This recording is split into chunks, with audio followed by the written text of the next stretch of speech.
2024லேருந்து எடுக்கப்பட்ட Srikakulam Sherlock Holmes அப்படிங்கிற திரைப்படத்தோட ரிவ்யூ தான் இந்த உள்ள பார்க்க போகிறோம். இப்போ இந்த படம் வந்து தமிழ் டப்பிங்கோட வெளிவந்திருக்கு. இந்த படத்தில் நம்ம வெண்ணிலா கிஷோர் தான் லீட் பண்ணி நடிச்சிருக்கிறாரு. அண்ட் இந்த படத்தை வந்து ஒரு கம்ப்ளீட்டான ஒரு காமெடி டிடெக்டிவ் த்ரில்லராக எடுத்திருக்கிறாங்க. ஒரு வித்தியாசமான ஒரு டிடெக்டிவ் த்ரில்லராக எடுக்கணும் அப்படின்னு சொல்லி ஒரு காமெடியாக ட்ரை பண்ணியிருக்காங்க. அது எந்த அளவுக்கு ஒர்க் அவுட் ஆயிருக்கு அப்படிங்கிறத இந்த வில்ல பார்த்துடலாம். ஃபர்ஸ்ட்டு கதைன்னு எடுத்துக்கிட்டோம் அப்படின்னா, ஸ்ரீகாகுளம் ஒட்டி இருக்கக்கூடிய ஒரு கடற்கரை ஒட்டி ஒரு பொண்ணோட சடலம் கிடைக்குது. அந்த பொண்ணு தான் மேரி. இந்த மேரிங்கிற பெண்ணை வந்து யார் கொலை பண்ணாங்க அப்படிங்கிறத ஒரே வாரத்தில் கண்டுபிடிச்சி காட்டுறேன் அப்படின்னு சொல்லி அங்கே இருக்கக்கூடிய இன்ஸ்பெக்டர் வந்து மீடியா முன்னால் சொல்லிட்டாரு. ஆனால் அந்த டைமில் இன்னொரு இம்பார்ட்டண்டான ஒரு கேஸ் வந்ததுனால இந்த கேஸை வந்து ஒரு பிரைவேட் டிடெக்டிவ்கிட்ட கொடுத்துடலாம் அப்படின்னு சொல்லி நம்ம வெண்ணிலா கிஷோர் கிட்ட இந்த கேஸை கொடுக்குறாங்க.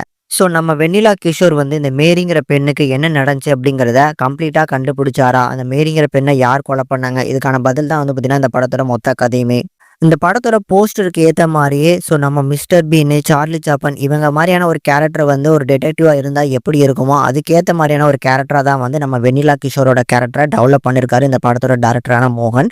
ஆனால் இன்னமும் கொஞ்சம் ஸ்ட்ராங்காக வந்து பார்த்தீங்கன்னா ஆன் ஸ்க்ரீனில் ப்ரெசென்ட் பண்ணியிருக்கணும். ஏன்னா காமெடி வந்து ஆன் அண்ட் ஆஃபாக தான் இந்த படத்தில் மேஜராக ஒர்க் அவுட் ஆயிருக்கு. மேஜராக தேவைப்பட இடங்களில் காமெடி ஒர்க் அவுட் ஆகலை. பட் வெண்ணிலா கிஷோரோட பர்ஃபார்மன்ஸ் நல்லா இருந்துச்சு. ஃபர்ஸ்ட் ஹாஃபில் பெருசாக அவருக்கு ஸ்கோப் இல்லை. அவர் வந்து இன்வெஸ்டிகேஷன் பண்ணுற மாதிரி தான் போகும். செகண்ட் ஹாஃபில் தான் மெயினாக வந்து பார்த்தீங்கன்னா அவருக்கு ஸ்கோப்பு. செகண்ட் ஹாஃபில் வரக்கூடிய ட்விஸ்ட் அண்ட் டர்ன்ஸ் நல்லாவே ஒர்க் அவுட் ஆச்சு. ஃபர்ஸ்ட் ஹாஃபில் வந்து இந்த லவ் போர்ஷன்ஸ் ஒன்று வரும்.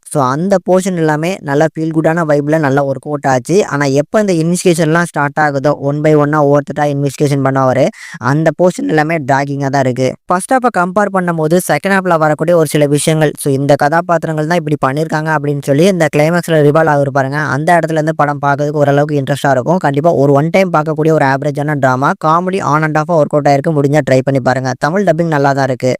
டெக்னிக்கல் சப்போர்ட்டை பொறுத்தளவுக்கு முடிஞ்ச அளவுக்கு நல்லா பண்ணியிருக்கிறாங்க. அதனால் ஒரு குட் டு வாட்ச் தான். ஒரு நல்ல ஃபேமிலி என்டர்டெய்னர். மறக்காமல் ட்ரை பண்ணி பார்க்கலாம்.